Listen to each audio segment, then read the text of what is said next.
Stop buying the 30 or more colors in one kit which you'll never wear them on. This is definitely the correct routine if you want to start your dip journey or you're already on the wrong path. In this video, you'll get one of the trendiest color combos that comes simply with one color, one shimmer, and one glitter. In most of cases, you'll never need that many colors to destroy your expected dip manicure experience. But if you need one, watch out for the first stroke when applying the base coat. The too thin or too thick liquid will lift your nightmare for the whole process and even drive you to make a conclusion dip is not for me. But the fact is, dip powder nails are the simplest nail method for all beginners. Whatever you've never DIY before, or you've been on board for years, a super fine powder and self-leveling liquid always lift you to the next level of home salon seamlessly.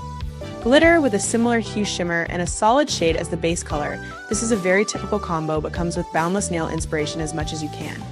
You don't ever need any fancy skill or expensive tools, but just dip, activate, and seal to get your salon level acrylic quality nails done in no time.